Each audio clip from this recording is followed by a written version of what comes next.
Good morning. Welcome to my channel.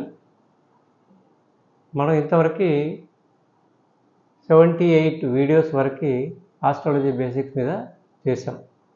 అయితే అందులో భాగంగా మనం చాలా వరకు బేసిక్స్ అనేది నేర్చుకున్నాం. ఆస్ట్రాలజీ బేసిక్స్ అంటే లైక్ జాతక చక్రంలో ఎన్ని రాశులు ఉంటాయి, ఓకే, ఆ రాశాధిపతులు ఎవరు, నక్షత్రాలు ఎన్ని, నక్షత్ర నాథులు ఎవరు, తర్వాత యోగాస్, డిఫరెంట్ యోగాస్ ఏంటి, అవి దానివల్ల లాభాలు ఏంటి, తర్వాత వర్గచక్రాలు. సో ఈ విధంగా మనం చాలా వరకు నేర్చుకున్నాము. అయితే ఇంకా చాలా నేర్చుకోవాల్సిన బేసిక్స్ కూడా ఉన్నాయి. అయితే ఇంకా ముందుకు వెళ్ళే ముందు కొన్ని చార్ట్స్ ప్రాక్టికల్గా మనం స్టడీ చేస్తే అప్పుడు మనకి ఈజీగా అర్థమవుతుందని చెప్పి నేను అనుకున్నాను. అయితే ఈ చార్ట్స్ ఏవైతే ఉన్నాయో, మనం celebrity charts or politicians charts మనం స్టడీ చేసాం అనుకోండి, అప్పుడు మనకి కొన్ని విషయాలు చాలా ఈజీగా అర్థమైపోతాయి. ఎందుకంటే వాళ్ళు ఆల్రెడీ ఒక మంచి స్థాయికి ఎదిగి ఉంటారు కాబట్టి. సో వాళ్ళ చార్ట్స్ చూస్తే వాళ్ళ చార్ట్స్లో విశేషం ఏంటి అంటే ఏ గ్రహాలు ఎలా ఉన్నాయి, ఏ యోగం అనేది ఉంది వాళ్ళకి అనేది మనకి దాన్ని స్టడీ చేస్తే మనకి ఇది ఇంకా బాగా అర్థమవుతుందని చెప్పి నేను అనుకున్నాను. అందులో భాగంగానే ఇంతకుముందు 3 వీడియోస్ అనేది చేసాం. అది ఎందుకంటే ప్రస్తుతం మనకి జనరల్ ఎలక్షన్స్ అవుతున్నాయి, లోక్సభ ఎలక్షన్స్ అవుతున్నాయి. అయితే ఈ లోక్సభ ఎలక్షన్స్లో చాలామంది లీడర్స్ పోటీ పడుతున్నారు.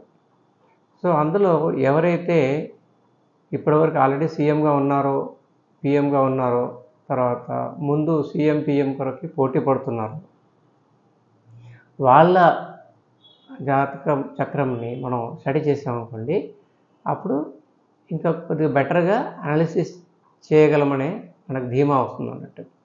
సో అందులో భాగంగానే మనం ఇంతకుముందు 3 వీడియోస్ చేసాము. ఒకటేమో అరవింద్ కేజ్రీవాల్ది, రెండవది మమతా బెనర్జీ, తర్వాత రాహుల్ గాంధీ. ఈ 3 మనం వీడియోస్ చేసాం ఆల్రెడీ. అయితే ఏ జాతక చక్రంలో అయినా కానీ, ఏ జాతకుడైనా కానీ మంచి పొజిషన్కి ఎదగాలి, పైకి రావాలి, ఒక లీడర్, మంచి లీడర్ కావాలి, మంచి పొజిషన్స్ పొందాలి అంటే లైక్ సీఎం పిఎం ఆర్ మంచి ఆర్టిస్ట్ ఏదైనా కానీ, ఆ సీఎం హీరో కానీ లేకపోతే బిజినెస్ మ్యాన్ కానీ, ఏదో ఒక రంగంలో మంచి అభివృద్ధి చెందాలి అంటే వాళ్ళ జాతక చక్రంలో ఏదో ఒక స్పెషాలిటీ అనేది ఉండాలి. అంటే స్పెషాలిటీ అంటే ఇప్పుడు జాతక చక్రంలో మనకి బేసికల్ ఏంటి, గ్రహాలు ఉంటాయి, నక్షత్రాలు ఉంటాయి, వాళ్ళ పొజిషన్స్ ఉంటాయి. సపోజు గ్రహాలు ఏవైతే ఉన్నాయో అవి తమ తమ స్థానాల్లో అంటే స్వస్థానంలో ఉన్నాయనుకోండి, అవి కొద్దిగా హ్యాపీగా ఉండి మంచి రిజల్ట్స్ ఇస్తాయి, శుభ ఫలితాలు ఇస్తాయి. అలాగే ఆ గ్రహాలు ఏవైతే ఉన్నాయో, నక్షత్రాలు ఏ నక్షత్రాల్లో ఉన్నాయి అది కూడా ఇంపార్టెంట్. ఎందుకంటే మనకి ఎప్పుడైనా కానీ మన లగ్నానికి 159 లార్డ్స్ ఎవరైతే ఉన్నారో వాళ్ళ దశ అంతర్దశలో మనకి మంచి ఫలితాలు ఇస్తారు. సో అందుకని సపోజ్ గ్రహాలు ఏ గ్రహమైనా కానీ మన 159 లార్డ్స్ నక్షత్రాల్లో ఉన్నాయనుకోండి, అప్పుడు ఫలితాలు బాగా ఉంటాయి. అంతేకాకుండా మన జాతక చక్రంలో యోగాస్ ఉన్నాయనుకోండి, లైక్ రాజయోగము, లేకపోతే గజకేసరి యోగము, నీచభంగ రాజయోగము, ఇంకా అంటే like that so many yogas ఉన్నాయి. వృచ్చిక మహాపురుష యోగం, చంద్రమంగళ యోగం, గురుమంగళ యోగం, ఓకే. తర్వాత ఆ విధంగా రకరకాల యోగాస్ ఉంటాయి. ఆ యోగాలు ఉన్నాయా లేవా, ఆ ఫలితాలు ఎలా ఇచ్చినాయి, ఆ యోగాలు ఉన్నా కానీ ఆ గ్రహం యొక్క దశ అంతర్దశలు వాళ్ళకి వచ్చినాయి యాక్చువల్లీ లైఫ్లో. అది రాకుండా ఉంటే దాని ఫలితం రాదు కదా. సో అవి ఉన్నాయా లేవా, తర్వాత గ్రహాలు ఉచ్చస్థితిలో ఉన్నాయా లేవా, ఇవి మనం స్టడీ చేస్తే అప్పుడు ఆ జాతక చక్రం ఎంత స్ట్రాంగ్గా ఉంది అనేది మనకి కొంత అర్థమవుతుంది అన్నట్టు. అయితే ఇంతకుముందు మనం చూసిన 3 జాతక చక్రాల్లో అరవింద్ కేజ్రీవాల్, రాహుల్ గాంధీ, మమతా బెనర్జీ, ఈ 3 స్టడీ చేసాం కాబట్టి మన బేసిక్ అండర్స్టాండింగ్ను బట్టి అంటే మనం ఒక ఎక్స్పర్టైజ్ లాగా కాకుండా ఒక బేసిక్ అండర్స్టాండింగ్ని బట్టి మనకు అర్థమయ్యేది ఏంటంటే ఆ 3 జాతక చక్రాల్లో అన్నిటికంటే బెటర్ మమతా బెనర్జీది అని చెప్పొచ్చు. ఎందుకంటే ఆమె కూడా అంటే గ్రహ పొజిషను ఇంకా కూడా ఆమె సాధించింది కూడా 6 సార్లు చీఫ్ మినిస్టర్ 6 సార్లు ఎంపీగా ఎలక్ట్ అయింది, 3 సార్లు చీఫ్ మినిస్టర్గా ఎలక్ట్ అయింది. అలాగే ఆమె జాతక చక్రంలో గ్రహాలు కూడా మంచి పొజిషన్లోనే ఉన్నాయి కంపారిటివ్లో. తర్వాత వచ్చేసి నెక్స్ట్ పొజిషన్ అంటే ఆ మూడిట్లో నెక్స్ట్ వచ్చేసి అరవింద్ కేజ్రీవాల్ది కొద్దిగా బెటర్గా ఉంది. రాహుల్ గాంధీది అంత బెటర్గా లేదు. అంటే ఆ మూడిట్లో ఆర్డర్ ఆఫ్ ప్రయారిటీ నెంబర్ 1 అంటే మమతా బెనర్జీ, నెక్స్ట్ వచ్చేసి అరవింద్ కేజ్రీవాల్, రాహుల్ గాంధీ ఇంకా కిందికే ఉంటాడు. ఓకే, అయితే ఇప్పుడు ఈరోజు మనము ఈ జాతక చక్ర పరిశీలనలో మన ఈరోజు స్టడీ చేసేది ఏదైతే ఉందో మన ప్రియతమ నాయకుడు ఎవరైతే ఉన్నారో శ్రీ నరేంద్ర మోడీ గారి మన ప్రైమ్ మినిస్టర్ ఎవరైతే ఉన్నారో నరేంద్ర మోడీ యొక్క జాతక చక్రాన్ని పరిశీలిద్దాం. ఓకే,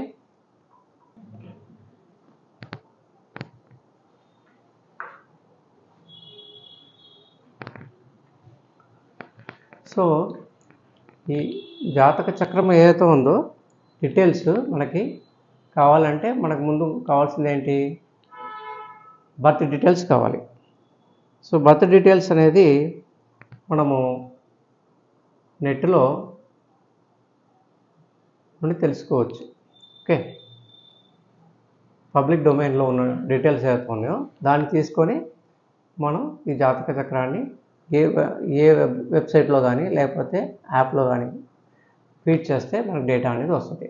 అయితే శ్రీ నరేంద్ర మోడీ గారి బర్త్ డీటెయిల్స్ ఏదైతే ఉన్నాయో అది ఆయన పుట్టినరోజు వచ్చేసి 17th సెప్టెంబర్ 1950. ఓకే, టైం వచ్చేసి 11 AM, మెహసానా ఊరి పేరు, గుజరాత్ స్టేట్లో పుట్టారు ఆయన. ఓకే, సో ఆయన గ్రహాలు ఎలా ఉన్నాయో చూద్దాం మనం. ఆయన గ్రహాలు చూస్తే లగ్నం వచ్చేసి వృశ్చిక లగ్నం. ఓకే, సో లగ్నంలో ఎవరున్నారు, లగ్నంలో చంద్రుడు తర్వాత కుజుడు ఇద్దరు ఉన్నారు. సో తర్వాత ఇక్కడ చంద్రుడు కుజుడు కదా, కుజుడు స్వస్థానంలో ఉన్నాడు, బలంగా ఉన్నాడు. తర్వాత రాహు వచ్చేసి మీనంలో ఉన్నాడు. రాహు ఏ నక్షత్రంలో ఉన్నాడు, శని నక్షత్రంలో ఉన్నాడు. ఓకే, తర్వాత శుక్రుడు సింహంలో ఉన్నాడు, స్వనక్షత్రంలో ఉన్నాడు. శని వచ్చేసి సింహంలో ఉన్నాడు, ఇది దశమాధిపతి నక్షత్రంలో ఉన్నాడు. తర్వాత బుధుడు కన్యలో లాభంలో ఉన్నాడు, రిట్రోగ్రేట్ అయి ఉన్నాడు. ఆయన కూడా దశమాధిపతి నక్షత్రంలో ఉన్నాడు, అంటే రవి నక్షత్రంలో ఉన్నాడు. రవి కూడా లాభంలో ఉన్నాడు, తన స్వనక్షత్రంలో ఉన్నాడు. ఓకే, ఉత్తర నక్షత్రం. కేతు కూడా కన్యలో ఉంది, అది కూడా రవి నక్షత్రము ఉత్తర నక్షత్రంలో ఉంది. సో తర్వాత గురువు వచ్చేసి కుంభంలో ధనిష్ట నక్షత్రంలో, అంటే లగ్నాధిపతి నక్షత్రం ఉంది. సో ఆ విధంగా మనం నరేంద్ర మోడీ గారి జాతక చక్రాన్ని చూస్తే ఇక్కడ మనకి అర్థమయ్యేది ఏంటంటే బేసికల్గా కుజుడు సొంత ఇంట్లో ఉన్నాడు, రైట్, ఒకటి. తర్వాత శని కోర్స్ లాభంలో 3 గ్రహాలు ఉన్నాయి, బుధుడు, రవి, కేతు. తర్వాత శుక్రుడు, శని 10వ స్థానంలో ఉన్నారు. తర్వాత కుంభంలో గురువు ఉన్నాడు. అంటే ఏ గ్రహాలైనా కానీ కేంద్ర కోణ రాశుల్లో ఉన్నాయనుకోండి, అవి ఫలితాలు మంచిగా వస్తాయి. ఇప్పుడు ఇక్కడ ఏంటి, ఇది 1, 4, 10లో గ్రహాలు ఎక్కువ ఉన్నాయి. తర్వాత లాభంలో మంచిదే కదా, సో ఇది కూడా కోణం అయిపోయింది. సో ఇక్కడ నరేంద్ర మోడీ గారి జాతక చక్రంలో ఏ గ్రహం కూడా తృతీయ స్థానము 6, తర్వాత 8, 12 ఇవి దుష్ట ప్లేస్ అంటే స్థానాలు, దుష్ట స్థానాలు. సో ఈ స్థానాల్లో ఏ గ్రహం కూడా లేదు. సో ఆ విధంగా ఆయనకి ఈ గ్రహాలన్నీ కూడా మంచి స్థానాల్లో ఉన్నాయి. నెంబర్ 1. నెంబర్ 2 వచ్చేసి ఇక్కడ చూస్తే నక్షత్రాలను పరిశీలిస్తే చంద్రుడు ఏ నక్షత్రంలో ఉన్నాడు? శని నక్షత్రంలో ఉన్నాడు. శని నేచురల్గా 10th హౌస్ లార్డ్. అంతేకాకుండా శని ఇక్కడ 10th హౌస్లో ఉన్నాడు. 10th హౌస్లో ఉన్నాడు. 10th హౌస్ లార్డ్ నక్షత్రంలో ఉన్నాడు. సో ఆ విధంగా మంచి పొజిషన్. కుజుడు ఏ నక్షత్రంలో ఉన్నాడు? విశాఖ నక్షత్రం, అంటే పంచమాధిపతి, ధన పంచమాధిపతి నక్షత్రంలో కుజుడు ఉన్నాడు. తర్వాత గురువు వచ్చేసి చతుర్థంలో కేంద్రంలో ఎవరి నక్షత్రంలో ఉన్నాడు? ధనిష్ట నక్షత్రం, అంటే లగ్నాధిపతి నక్షత్రంలో ఉన్నాడు. ఓకే. తర్వాత రాహు శని నక్షత్రంలో ఉన్నాడు. శని దశమంలో ఉన్నాడు. సో ఆ విధంగా అది కూడా మంచి పొజిషన్. శుక్రుడు స్వనక్షత్రంలో 10th హౌస్లో ఉన్నాడు. It's a good position. Shani 10th హౌస్లో 10th హౌస్ లార్డ్ నక్షత్రంలో ఉన్నాడు. Good position. బుధుడు లాభంలో ఉన్నాడు. 10th హౌస్ లార్డ్ నక్షత్రంలో ఉన్నాడు. రవి స్వనక్షత్రంలో ఉన్నాడు, లాభంలో ఉన్నాడు.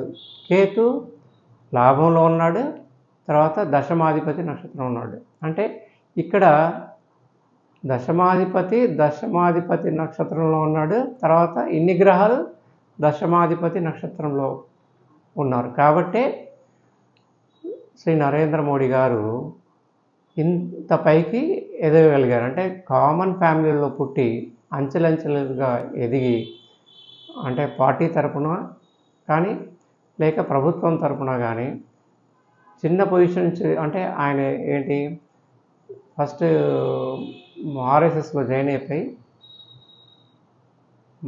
అక్కడ నుంచి అంచెలంచెలుగా ఎదిగి బీజేపీలో జాయిన్ అయిపోయి అక్కడ నుంచి మళ్ళీ జనరల్ సెక్రటరీ వరకు ఎదిగి తర్వాత చీఫ్ మినిస్టర్, ప్రైమ్ మినిస్టర్గా ఆయన మంచి పొజిషన్స్ని అందుకోగలిగాడు. అంటే ఈ ఆయన రాశి చక్రం అనేది అంత బాగుందని చెప్పి మనకు అర్థమవుతుంది. అయితే ఇప్పుడు ఈయన రాశి చక్రంలో మనం ఇంతకుముందు నేర్చుకున్న యోగాలు, డిఫరెంట్ యోగాస్ ఏవైతే ఉన్నాయో అవి ఉన్నాయా లేవా అని కూడా మనం స్టడీ చేసుకుందాం. ఓకే.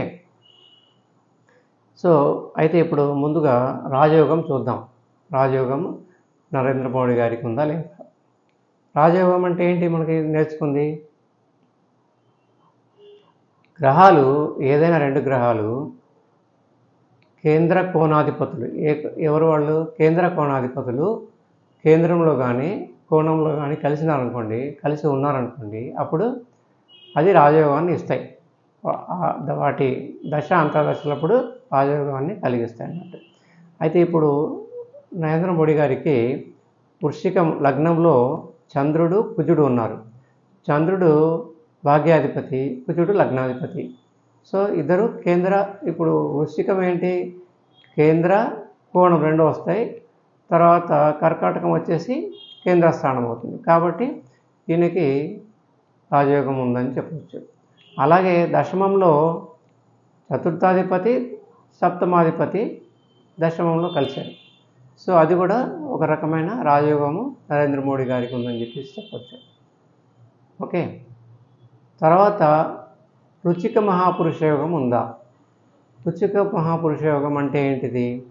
లగ్నం నుంచి 1, 4, 7, 10 స్థానాల్లో కుజుడు ఉండి అది కుజుని యొక్క స్వస్థానం కానీ లేక ఉచ్చస్థానం కానీ అయినప్పుడు అది రుచిక మహాపురుష యోగం అవుతుంది. సో ఇక్కడ మనకి ఈ చార్ట్లో కుజుడు లగ్నంలో ఉన్నాడు.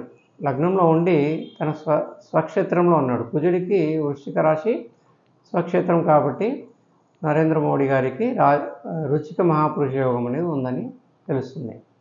ఓకే. తర్వాత గజకేసరి యోగం ఉందా? గజకేసరి యోగం అంటే ఏంటిది?